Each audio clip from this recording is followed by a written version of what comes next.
Algo que nos da paz a muchas y muchos mexicanos, más allá de tener una propiedad, de tener algún auto, lo primero que tenemos que tener es un testamento. Yo ya tengo el mío y de verdad me da una paz mental, no sabes. ¿Tú tienes el tuyo? ¿Qué hacer cuando una persona muere intestada o muere intestado, es decir, sin testamento?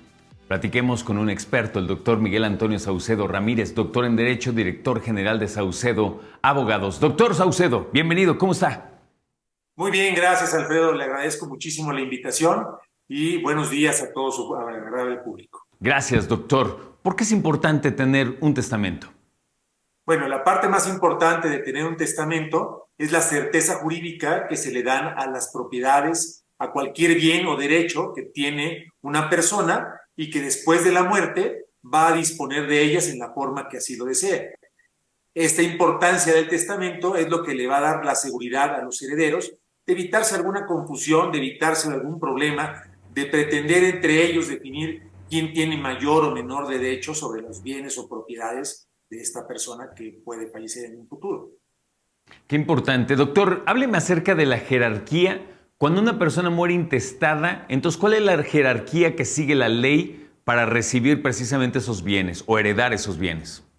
Claro, cuando una persona fallece sin testamento, el Código Civil establece que se tendría que llevar a cabo una sucesión legítima. Esto significa que la misma ley establece quiénes van a ser los primeros herederos y en su ausencia quiénes serían los segundos. En primer lugar, vamos a tener a los hijos de la persona que fallezca. Estos hijos van a ser los primeros que pueden heredar y serían en partes iguales. En caso de que esta persona se encuentre casada al momento de la defunción, también su pareja, su esposa o esposo, tendría este derecho. Sucede lo mismo con el caso de los concubinos. Aquellos concubinos así reconocidos también tienen un derecho hereditario. Entonces, esposa, concubinos y los hijos van a estar en un mismo escalón y van a heredar en partes iguales. En ausencia de los hijos, pueden heredar los padres. Ausencia de hijos y de concubinos o esposos, heredan padres. En ausencia también de padres, pueden heredar los hermanos, que son herederos colaterales. En ausencia de hermanos, pueden heredar sobrinos y así sucesivamente. Cuando no existe ninguna cadena de sanguínea de algún heredero de esta persona, entonces sería el heredero el gobierno federal. Cuando hay un matrimonio, doctor, inmediatamente esa es la parte más lógica, que esposa o esposo hereden. Y subpregunta, cuando no están casados y han vivido juntos muchos años, ¿qué pasa en ese sentido, doctor? Ahí hay un concubinato, el concubinato va a determinar a una persona que ya tiene una unión en conjunto con otra persona. Antes la ley distinguía solamente personas de distintos sexos, o ya incluso con la inclusión de las leyes en México, ya se puede inclusive determinar que existe una unión de pareja con personas del mismo sexo. Ahí se les reconoce ese derecho también hereditario, aunque no exista un matrimonio civil. Sí, los concubinos tienen derecho a heredar, es una facultad que tienen. ¿Cuándo se considera un concubino? Una persona que ya tiene un hijo con esta otra pareja, o bien cuando ya llevan cierto tiempo viviendo juntos. Después de ese periodo, o que han reconocido inclusive ante el registro civil, han inscrito ya su unión libre y tienen un acta de concubinato que inclusive ya se permite ante las autoridades registrales civiles el hacer este tipo de documentos. Ahí sí tienen derechos hereditarios similares a los de un esposo o una esposa. Además de la situación de concubinato, algo que por lo menos yo he considerado recurrente son los hijos fuera del matrimonio, que incluso se llega a saber pues hasta el momento del fallecimiento. ¿Qué procede en ese sentido, doctor? Los hijos fuera del matrimonio también tienen derechos. Son exactamente iguales que hijos dentro del matrimonio. Incluso le puedo platicar muchas cuestiones muy chuscas que desafortunadamente se han presentado. Me imagino, claro. Historias prácticamente de humor negro, en el que al momento de la defunción de la persona aparecen 2 o 3 o hasta 4 familias y cada familia con hijos, que ninguna tenía conocimiento de las otras. Por consecuencia, al momento cuando fallece, aparecen estos hijos y todos tienen derecho a heredar en forma similar, en partes iguales, lo cual implica que una persona que fallece y que tiene 3 parejas y con cada pareja tiene 3 hijos, los bienes, derechos y obligaciones que tenga se van a dividir entre los 9 hijos más con la esposa o esposo que tengan. Los concubinos en este caso no ingresan porque el concubinato tiene que estar libre de matrimonio la persona para que pueda subsistir. Si no está libre de matrimonio, no puede considerarse como concubinato.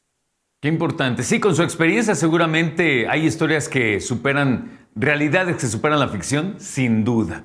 Vamos al punto, doctor. Total. Las personas que ahora están atravesando una situación de intestado, ¿qué es lo que tienen que hacer paso a paso, si es tan amable? Lo primero que tienen que hacer es asimilar que la herencia no es en automático. Para que la herencia se pueda determinar y cualquier persona pueda adjudicársela, tiene que iniciar un procedimiento intestamentario, ya sea ante notario, siempre y cuando todos los herederos, todos completos, estén de acuerdo en la forma en cómo se van a repartir y quiénes tienen y quiénes no tienen derecho, ¿no? Si todos están de acuerdo, pueden acudir ante un notario público. Si no lo están, se tiene que iniciar un procedimiento ante un juzgado familiar en el que se presenta un documento que se llama denuncia de intestamentario, en el que se le indica al juez que ya falleció tal persona, se exhibe el acta de defunción, se presentan acta de matrimonio de esta persona que falleció, más las actas de nacimiento de los presuntos hijos o de los hijos conocidos, y entonces el juez va a ordenar que se giren oficios al Archivo General de Notarías para hacer la primera investigación, que es si existe o no un testamento. Porque puede ser el caso que los hijos o los herederos que estén pretendiendo denunciar esta sucesión no tengan conocimiento de que exista un testamento, y posiblemente sí el autor de la sucesión en vida emitió un testamento ante algún notario público y sí está depositado en algún archivo de notarías. Para eso es el motivo de la búsqueda de ese testamento. Hay una base nacional de testamentos, entonces al momento en que se ingresa la solicitud por parte del juzgado al archivo de notarías, se hace la investigación a nombre de esa persona que fue hijo de tal y cual persona, que nació en tal fecha, y si tuvo o no un testamento. Esto es para evitar los homónimos. Ya una vez que el juzgado tiene el informe del Archivo General de Notarías y del archivo judicial, va a revisar si no hay testamento, entonces va a citar a los herederos junto con 2 testigos para que los testigos declaren si hay o no más herederos. ¿Quiénes son? ¿Quién era el autor de la sucesión? ¿Con quién vivió? ¿Con quién se casó? ¿Cuántos hijos tuvo? Si adoptó hijos fuera del matrimonio, si procreó un hijo también fuera del matrimonio, si tenía obligaciones alimentarias para con terceras personas. Esto es para que el juez tenga conocimiento a quienes tiene que llamar o quienes pueden tener derecho adicional a los que están solicitando esa denuncia de intestamentario. Una vez terminada esa parte, el juez va a dictar una resolución que es la declaratoria de los herederos. Esa declaratoria de los herederos es una sentencia en la cual el juez va a determinar quiénes son los que tienen derecho a heredar y los va a citar a una junta de herederos para que designen entre ellos mismos a un albacea. Algo que es sumamente importante, que las personas deben conocer. No porque exista una sentencia de declaratoria de los herederos, es una sentencia definitiva. Si alguna persona no fue llamada a ese juicio testamentario, vamos a poner un ejemplo, una familia donde hay 4 hermanos, fallece el papá y solamente 3 van y denuncian el procedimiento intestamentario con la dolosa intención de excluir a ese 4.º hermano y que pierda su parte hereditaria. Ese 4.º hermano, si el día de mañana, ya una vez dictada esa sentencia, se entera de ese procedimiento intestamentario, él puede ir a reclamar una petición de herencia con su acta de nacimiento diciendo, a mí me omitieron, claro, me tienen que incluir dentro de la sucesión de mi padre. Qué complicado.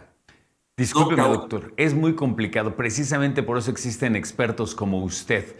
Yo creo que vamos a tener que hacer una segunda parte, doctor, si es tan amable. Por el momento, le agradezco mucho, le deseo un buen jueves. Gracias por estar en México Vive. Gracias, le agradezco a usted su invitación. Que tenga excelente día.